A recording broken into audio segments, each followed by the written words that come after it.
Greetings, welcome to Unit 9 of Module 1 of TALG, Teaching and Learning in General Programs. Today we deal with some more cognitive levels after the earlier cognitive levels we looked at. We recognized that the learning outcomes can be classified into three domains, namely cognitive, affective and psychomotor. The cognitive domain is considered to have again two dimensions, cognitive levels and knowledge categories. There are 6 cognitive levels as per revised Bloom. We made a list of them, and out of the 6 we considered the first 2 cognitive levels, namely remember and understand, and we looked at the nature and the kind of activities that are associated with these 2 cognitive levels. Once again, I should bring it to your attention that any taxonomy is only a convenient way of classifying learning activities. There is nothing like any absoluteness about it. So to that extent, revised Bloom taxonomy is one of the taxonomies. As I mentioned earlier, there are other taxonomies, and somehow the revised Bloom taxonomy has been found more acceptable to a much larger number of people, and it has withstood the criticism over about 65 years since its proposal in 1956. Now in the Unit 9, the expected outcomes are: understand the nature of and activities from the cognitive levels, apply, analyze, evaluate and create. These are the next 4 cognitive levels. And also understand the processes of critical thinking and problem solving in the context of revised Bloom taxonomy. Why do we require this? Revised Bloom taxonomy doesn't identify critical thinking and problem solving as an independent, separate cognitive levels. So one needs to understand what are these cognitive processes in relation to the 6 cognitive levels of the revised Bloom taxonomy.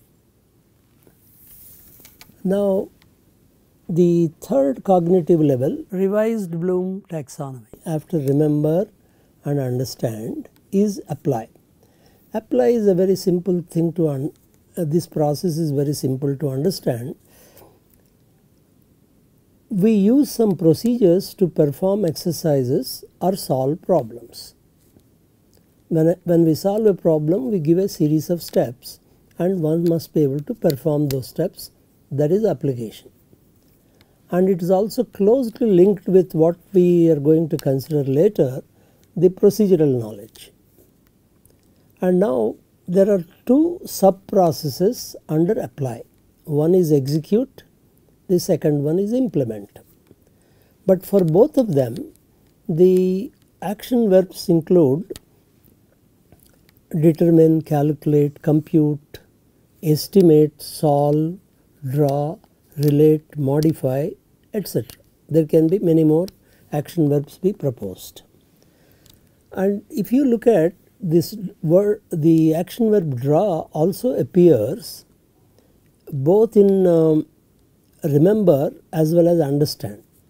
So the role of whether it belongs to a particular cognitive level or not should be decided based on the context. So as you can see, some action verbs can be common across multiple cognitive levels, and one need to understand in a given context, rather than say draw is always associated with such and such cognitive level. We cannot make such statements. Let us look at some sample activities from different subjects, like compute the energies and wave functions of hydrogen atom using Schrodinger equation. Now there are two parts in this. You are computing the energies and wave functions of hydrogen atom. I can also state merely that, but I put an additional condition using Schrodinger equation. That means the learner has to solve this problem, has to compute only using Schrodinger equation. It is both an advantage or it can be disadvantage for some. In the sense, the student does not have to make a decision which particular method that he needs to use to compute, or if he is not familiar with Schrodinger equation and if he is forced to do that, obviously it will become a disadvantage. We will come back to this. Where you do not specify the condition, it becomes what we call implement. We call that subprocess as implement. That means the learner has to make first a decision which particular process to be used and then apply that process. Whereas in this particular case we call it execute. It comes under the category of execute, where he does not have to make a decision which particular process that he has to use to compute the energies. Other examples: solve the given ordinary differential equation using Laplace transform. It is the same story. Instead of, if I remove the condition using Laplace transform, it becomes implement. If I add this condition, it becomes execute. Determine the mass of iron contained in a commercially available vitamin tablet using spectrophotometry. It is the same kind of thing. Aseptically transfer a microorganism from a pure culture to sterile medium. If you look at, there is this one and the previous activity are mainly laboratory based activities. They will also come under the category of apply. You are not doing this on a piece of paper or using a paper and pencil. You are using some equipment and performing some activities to determine or to do some operation like transferring. Other examples: estimate the rate of coastal erosion in an area over a period of 25 years from 1990 using GIS. This will be an activity related to course in geography. Determine the concentration of metal ions using colorimeter by applying Beer-Lambert's law. So these are some sample activities that belong to the category of apply. But as you can see, you have plenty of such activities in sciences especially. All sciences or mathematics courses will have many apply activities. Coming to the next cognitive level, namely analyze. A word of caution with regard to the cognitive process analyze, because analyze is a word that all teachers, practically all people, use it in some kind of a commonsensical way and with somewhat loose meaning, because in many courses we use the word analyze or evaluate, calculate, sometimes even the word design. All these words are used in interchangeable manner. But if you decide to use Bloom's taxonomy, it is necessary to use the word analyze only in this particular way as it is defined here. So there was nothing wrong in using the word analyze in the previous sense, but once you come into this realm of Bloom's taxonomy, it is necessary to give the meaning to this word analyze the way it has been stated here. So, analyze involves breaking material into its constituent parts and determining how the parts are related to one another and to an overall structure. There are several elements in this, we will presently see. There are three sub processes in this. One is differentiate, the other is organize, the other is attribute. For example, some verbal description is given to you, and the differentiate process means you are discriminating, differentiating, focusing or selecting something. That means in the given description you are trying to identify different parts first, and again in different parts you are considering something that is relevant or not relevant to the main question that you are addressing, or some are more important, some are less important in the presented material. When you are differentiating among the elements that are presented in a description to you, that is the sub process we call it differentiation, and that is an analysis process. Then the next thing is you are now trying to explain how the elements fit or function within a structure. So, you are organizing the information now that is presented to you in a description. You are either structuring, integrating, finding coherence, outline and parse. For example, you are trying to relate the various elements in different ways. Then the third sub process is attributing, that is what we call deconstructing. Like a given description, you can ask what is the point of view that is being presented, or with what bias it is being presented, what values it is emphasizing, what is the intent underlying the presented material. So, these are what we call attributing. So, this is also another sub process of analysis. If you do any of these three, we call it that cognitive process as analyze. Now, some what do you call generic type of analyze activities, refining generalizations and avoiding oversimplification. For example,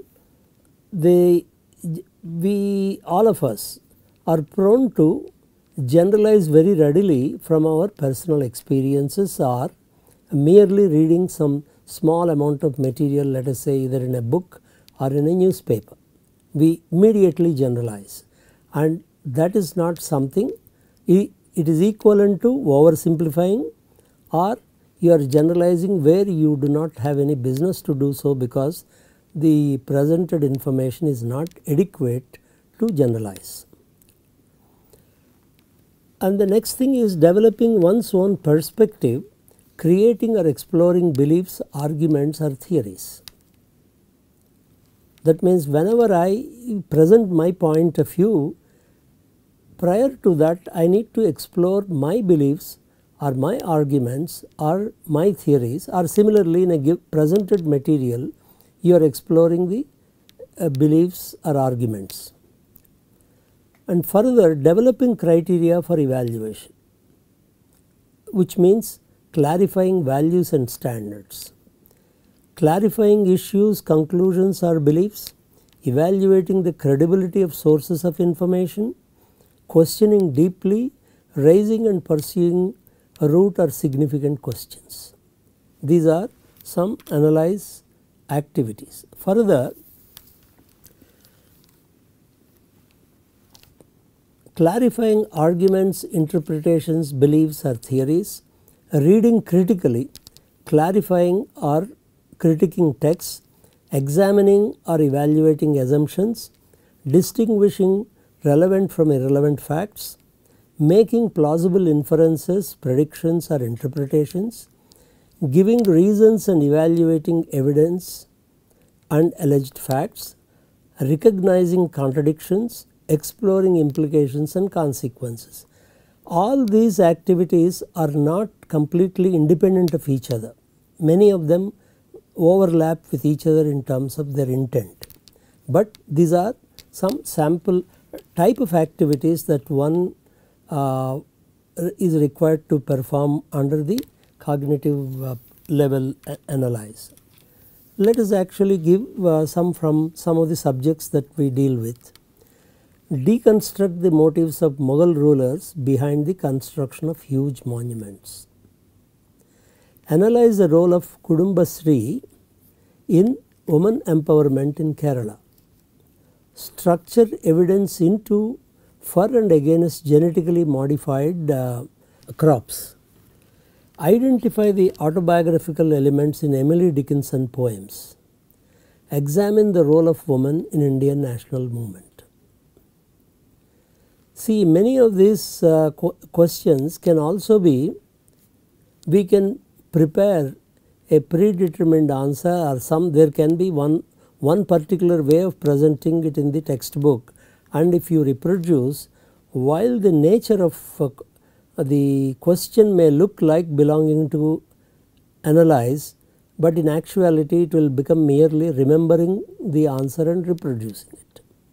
And that will happen with all types of questions, namely if the question is predictable and if you already know the answer for a set of questions, then you have effectively transferred the whole thing, all questions irrespective of the way it is stated, to the category of remember.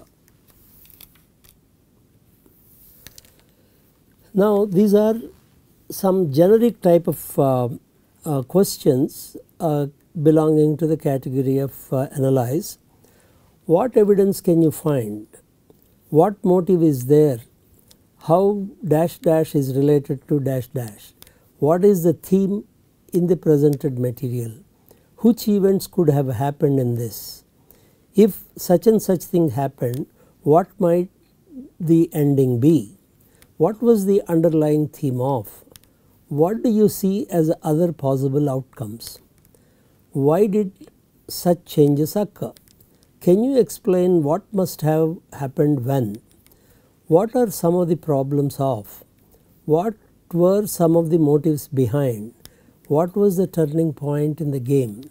What was the problem with? So one can use this kind of generic questions and fill in the details with respect to one's own subjects. Now we come to the next cognitive level, namely evaluate. Evaluate, this cognitive level is this word is also used in a commonsensical manner, but here we have a very specific meaning for the evaluate. Evaluation is making judgment based on criteria and standards. That is where you are making judgments, but these judgments are not ad hoc, but they are based on criteria and standards. These criteria that we use can include include quality, effectiveness, efficiency, consistency. You can have several such criteria that we can have. Similarly, the standards may be either quantitative or qualitative. So one can have when you are making a judgment, one may have to deal with only one criteria. In that case it becomes very simple, but in many cases we may have multiple criteria.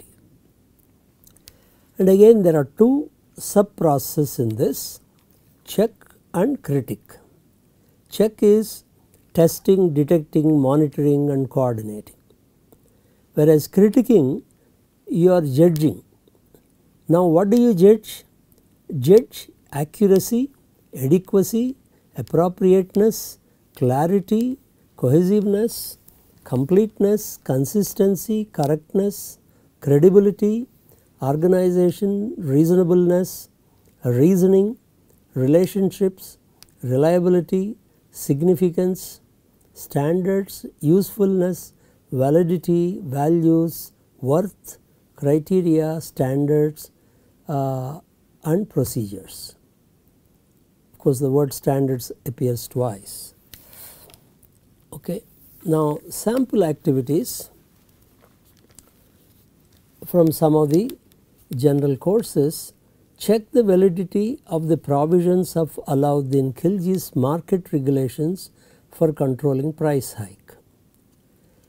Select the factor among the following that has maximum impact on climate change: carbonated soft drinks like Pepsi and Coke, automobiles, cell phones and fast food. Validate Thoreau's Walden as a transcendentalist text.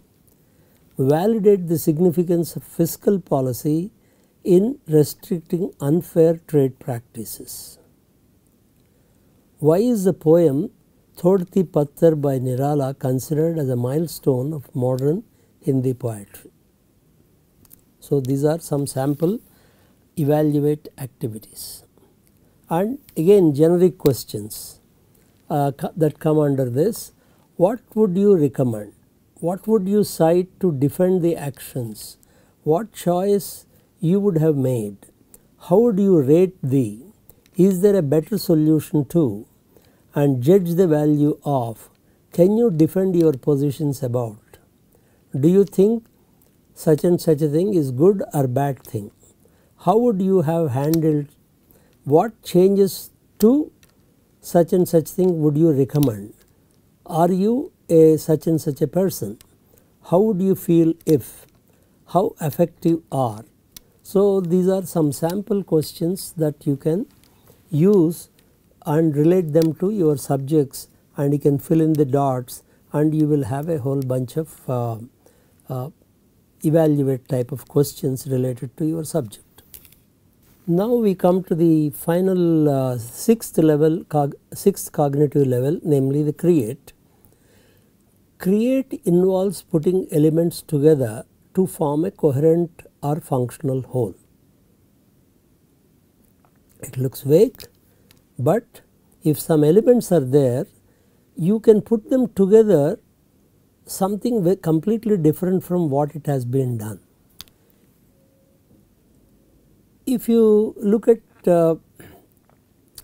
let us say I want you to make a chair, your own version of the chair, and I will give you the materials, whatever materials you ask for, and then I am putting them together to create. Chair is not something not unknown to us, but still I may be able to put them together in a completely different way. So, I am creating a new structure, new functional whole.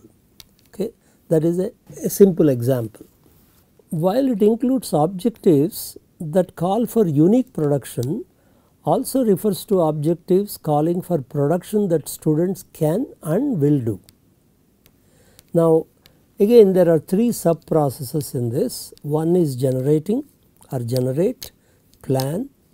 The third one is actually produce. Now, generating, a simple thing, I can generate a new hypothesis. I can classify given set of objects in completely different way than what is already done. I can classify the concepts, I can classify the models, I can generate a completely new explanation. Okay. I can generate a hypothesis, I can predict, I can come out with the new principles, and I can even formulate a problem, formulate a problem, and I can raise new questions. For example, raising questions, generating questions is one of the fundamental activities of any research. If you are able to first generate questions, and if there are good questions, finding answers for them follows there, but raising the questions is the major step change that you would make. Okay, you can also write stories, you can write poems, you can propose theories, all this. These are all what we call generate activities under create. Now, plan, literal meaning of plan is to is to draw something that is used as a basis for actually making something.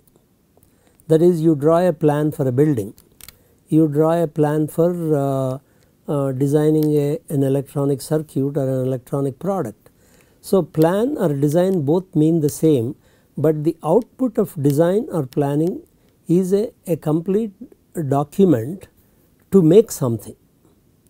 And this is where no two designs, they may be close to each other, but if two learners are asked to design something, there will be some differences between them. To that extent, each one is creating something of his own.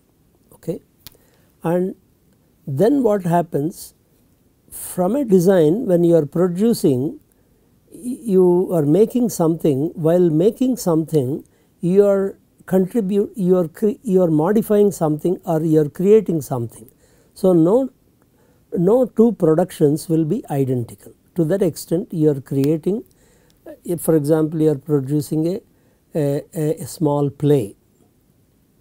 Okay. When you are actually translating a script into a play and actually play it, you are producing your own version. So, you are creating something.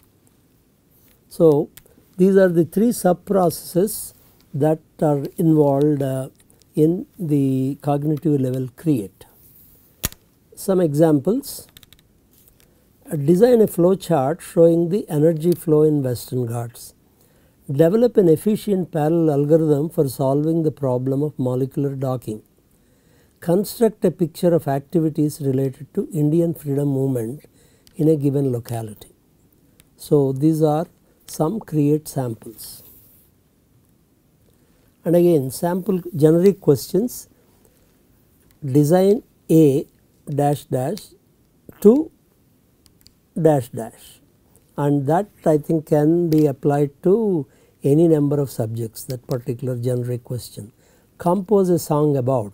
Obviously, if you are in any literature, in any language, one can ask this question. If you had access to all resources, how do you deal with such and such a thing? See a possible solution to.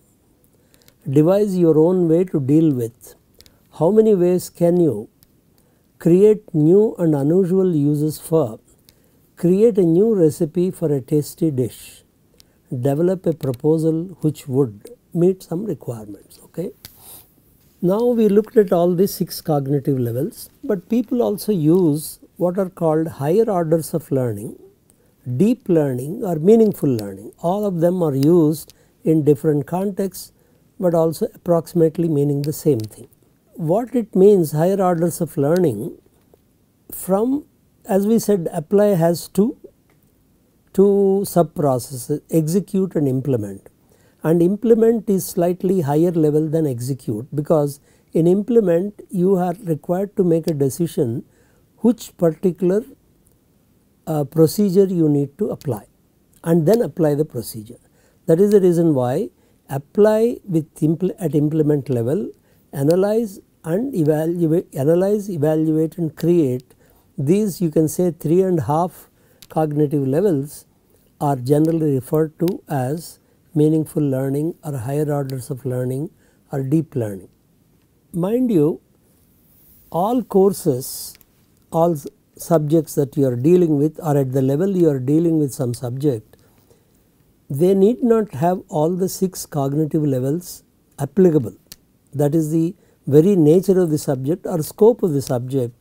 It is limited to only a certain number of cognitive levels, not all of them.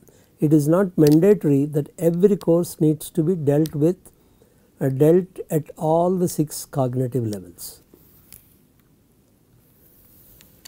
Now, let us look at these 2 words, namely critical thinking and what you call problem solving. Let me read what exactly formally it is stated. Critical thinking refers to the deep, intentional and structured thinking process that is aimed at analyzing and conceptualizing information, experiences, observation and existing knowledge for the purpose of creating original and creative solutions for the challenges encountered. This looks like a fairly highbrow and very what do you call higher level definition of critical thinking. A little more accessible definition: critical thinking is systematic and holistic in the sense that while examining a proposed solution, it examines its impact and consequences on other parts of the system, thus ensuring that a solution at one level of the system does not create challenges and difficulties somewhere else. Let us look at some more features of critical thinking. Thinking critically requires a positive, open and fair mindset that is able to objectively examine the available information and is aware of the laid assumptions and limitations brought about by them. Critical thinking is the art of analyzing and evaluating thinking with a view to improving it. A non-example of critical thinking, if you say, is typically two people belonging to or two people who have different belonging to different party ideologies. When they discuss a new newspaper item, it's certainly they do not follow any of the features of critical thinking.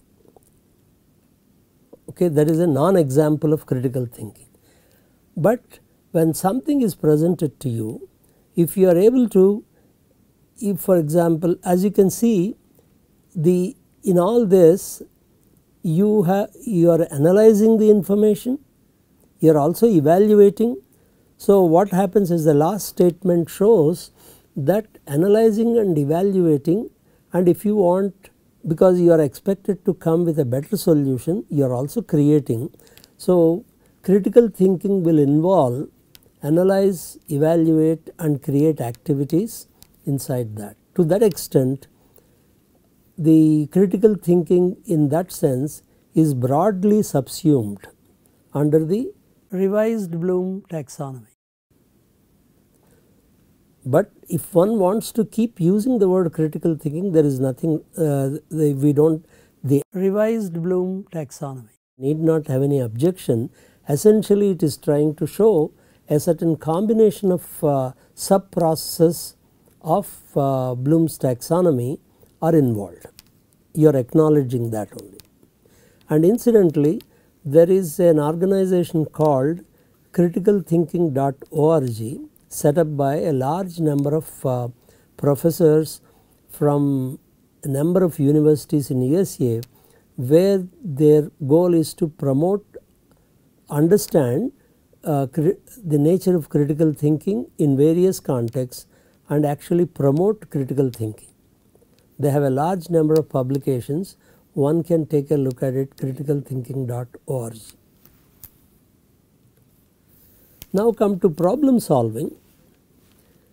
If you look at the literature, problem solving is merely used to the category of apply. But sometimes people also talk about problem solving in a much broader sense, and where apply, analyze, evaluate and create processes are involved. So to that extent, problem solving is also subsumed under the 6 cognitive levels of Bloom. Someone proposed a taxonomy of problem solving. If you say routine problem solving, that something like routine, like end of the chapter problems, it is merely apply. And you may say you are selecting a particular problem solving method under some conditions. So you can call it diagnosis, and in that apply and analyze are involved. And then you are working out a strategy. That means strategy would mean you have several methods available to you for solving, but now you are experimenting with using different order of using these methods, and which will involve analyze and evaluate. And you are interpreting a certain method of solving, then it also will involve multiple higher cognitive levels, or you are generating a completely new way of solving here also you have multiple higher cognitive levels. So, in whatever way you are looking at problem solving, there all the processes involved are subsumed under revised Bloom taxonomy. Now, we suggest that to ensure that you really internalize all these concepts, give 2 examples of activities from the courses you taught or learned that represent the activities related to the cognitive levels: apply, analysis, evaluate and create. And in your own way, as we said, revised Bloom taxonomy is not something absolute. What do you think are the limitations of revised Bloom taxonomy? Or give 2 instances, if you have, that are at variance with the revised Bloom taxonomy. Thank you for sharing your answers with the instructor. And in the next unit 10, we look at now the nature of 4 general categories of knowledge, including factual, conceptual, procedural and metacognitive. These are the 4 categories of knowledge under the same Anderson-Bloom taxonomy. That is, the knowledge dimension will be explored in unit 10. Thank you very much.